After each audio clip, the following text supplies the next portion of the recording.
Okay, so this is the pockets for the Brassie joggers. And the first thing we're going to do is take the front piece, and you should have already marked that this is the center front and this is the edge that the pocket goes on.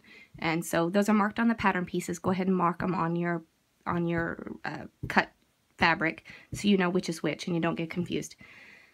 The next thing we do is fold that front pocket face down and stitch it. So I've stitched it on the wrong side with a cover stitch.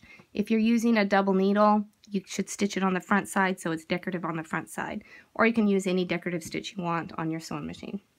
So after that's done, then you take the pocket piece and put the pocket piece right side up, and then it really literally just gets slipped in underneath the pants fronts, and you line it up according to the little markings on the pattern piece.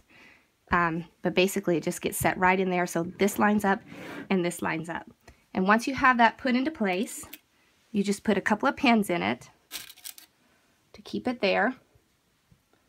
And then you're going to flip it over and you're going to pin it directly to the pants. So here I have it where I've pinned the pants pocket with wrong side and wrong side directly to the pants front. So now I'm going to go and I'm going to use a cover stitch and I'm going to stitch it on the wrong side. If you're using a double needle, you'll want to have pins on this side of it, and you'll want to mark the circle, mark the stitch lines, and you'll want to stitch on the top side. I'm at my machine and I'm looking at the wrong side of the pocket and the wrong side of the pants front.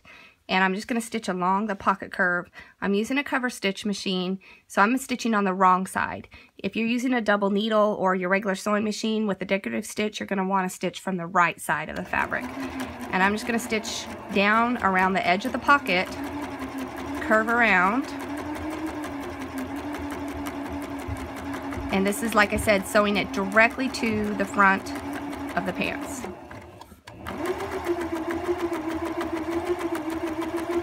And that's it. Okay, so this is what the pockets look like after you have stitched that stitch that we just did. And you're either going to stitch it on the wrong side or the right side, depending on what method you're using. So now I just go through and I baste up that edge and I baste that edge just to keep that pocket into place. And that's that.